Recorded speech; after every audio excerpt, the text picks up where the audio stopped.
Hey everyone, and welcome back to another deep dive. Today we're taking a look at the 2024 supernatural horror film Imaginary. We're using a review from moviekaticket.com to help guide our discussion.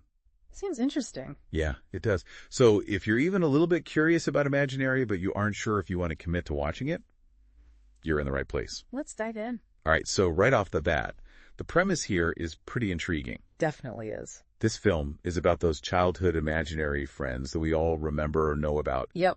But it takes that kind of happy, innocent nostalgia and flips it on its head. Turns them into something terrifying. Oh, for sure. And on top of that, this film has some serious horror credibility behind it. You're telling me. Imaginary is produced by Blumhouse. Blumhouse? Which we all know is the company that's given us some truly iconic horror movies. Yeah, like Get Out. Get Out, for sure. The Purge. Insidious. Oh, yeah. Insidious is a classic. So many good ones.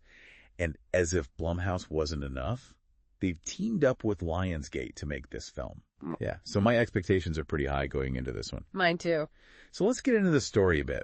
Imaginary is about a children's book author named Jessica. Okay. And she's returning to her childhood home with her blended family looking for a fresh start. Ah, classic horror movie trope. Yeah, right. Well, it doesn't take long for things to take a dark turn. Jessica's stepdaughter, Alice, has an imaginary friend. Oh. It's a bear named Chauncey. A bear. Yeah. And he's not exactly the cuddly type. I was going to say, not the kind of imaginary friend you want hanging around. Definitely not. And through Chauncey, the film starts to dig into Jessica's past. Interesting. Yeah, we start to learn about her repressed memories. And it seems like there might be a connection between these memories and Chauncey. Oh, wow. And this all leads them to a place called the Never Ever Realm. The Never Ever Realm? Yeah, just the name itself is super creepy. It is. This Never Ever Realm adds a whole new level of weirdness and uneasiness to the story. I bet. So the review mentions that this film uses childhood nostalgia as like a core horror element. I was just thinking about that. What do you think about that approach? I think it can be really effective, you know? Yeah. Like you said, it taps into those vulnerabilities that we all share, like those childhood fears and anxieties. And it can really make things unsettling when you twist something that's supposed to be innocent and comforting into something dangerous. Right. I mean, just look at films like The Babadook. Oh, yeah. Or even IT. Those movies really play on those deep-seated childhood fears. They really do. And they create a really disturbing atmosphere, but there's a danger there too. Oh, yeah. Yeah, like, you can't just rely on nostalgia alone. You need a solid story and compelling characters to back it up. That makes total sense. Yeah. So the review also mentioned something about the pacing of Imaginary. Ah, yes. What are your thoughts on that? Well, I think pacing is so important in horror, especially when you're trying to build suspense. That gradual increase in tension, that slow burn, is what really gets under your skin. And Imaginary definitely has its moments where the tension builds really nicely. Oh, like where? Particularly in the Never Ever Realm scenes. Oh, yeah. But then there are times when it just rushes through key plot points or emotional beats. Like it doesn't give the audience enough time to process. Exactly. Like, for example, when we first meet Chauncey, it's genuinely terrifying. Yeah. But then the film just moves on so quickly. Oh, really? Yeah, it doesn't let that fear really sink in. Almost like it's afraid to linger on the scary stuff. Kind of, yeah. So it sounds like the film doesn't fully capitalize on those scary moments. That's fair to say. That's a shame. And what about the characters? Ah, the characters. This is where I think the film really misses some opportunities. Some of the characters, like Jessica's husband, feel a bit underdeveloped. Underdeveloped how? Well, they react to the events that are happening.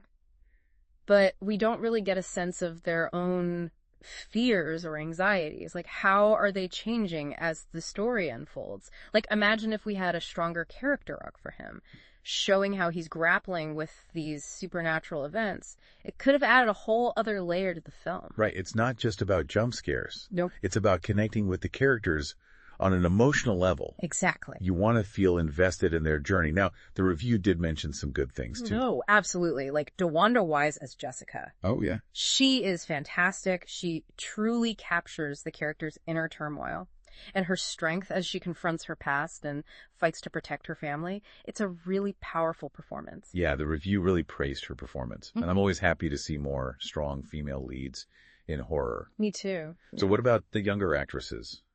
Pyper Braun and Tegan Burns. Oh, they're great. They play Allison Taylor And their performances add a real sense of realism, an emotional depth to the film. You really feel for them as they're caught in the middle of this nightmare. Now let's talk about the visuals. The review pointed out some effective use of imagery, especially in the never-ever realm. It is visually striking. But it also mentions some reliance on horror cliches. Ah, yes. Can you elaborate on that a bit? Well, horror, like any genre, often relies on familiar tropes. Right. And it's a real challenge to find that balance between using those classic elements, but also bringing something fresh and new to the table. That's true. And Imaginary at times leans a little too heavily on jump scares and those creepy child tropes that we've seen countless times before. Okay, I see what you mean. Like there's a scene where a toy mysteriously starts moving on its own. Yeah, that old chestnut. Yeah, it's effective. Sure. But we've seen it before. So many times. Yeah. So visually, the film has its moments. It does. But it might not offer anything groundbreaking in terms of originality. That's a fair assessment. Now let's talk about the box office. Okay. Imaginary brought in a respectable $43 million worldwide, which means it at least broke even. Yeah, but not a blockbuster. No, not a blockbuster. It's interesting, though, Oh, it is. because that financial success doesn't seem to match up with the reviews, Oh, yeah. which were generally pretty negative. Huh. Why do you think that happens sometimes? I don't know. It's something I think about a lot. Like, why do some movies do really well financially, but then get torn apart by critics? I think it's because sometimes a film connects with a wider audience on a purely entertainment level, even if it doesn't necessarily break new ground artistically. And horror especially can be such a visceral genre. It's all about those immediate thrills and chills. So even if Imaginary isn't critically acclaimed, it might still provide enough scares and intrigue to satisfy people looking for a fun night out. That's a great point. I hadn't thought about it like that before. So ultimately, it sounds like Imaginary is ambitious, Definitely. but maybe not a masterpiece. I think that's a good way to put it. What do you think? The review said that while Imaginary has some genuinely tense moments and some really effective visuals, it ultimately falls short of being a classic. So for anyone listening out there, is this one you'd recommend watching, or is it a skip? Well, if you're looking for a truly unsettling, like thought-provoking horror experience, you might be left wanting a bit more. Okay. But if you enjoy a good jump scare and you're intrigued by the whole imaginary friend concept, it might be worth checking out when it hits streaming. Makes sense. So here's something to think about. If you were going to write a horror film about imaginary friends, Oh, wow. what would be your unique twist or approach? Let me see.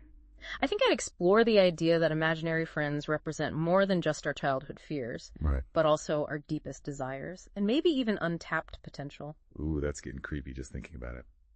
That's all the time we have for today's deep dive. Thanks for joining me, and thanks to all of you for listening. Be sure to check out moviekitticket.com for more great film discussions and reviews. We'll see you next time.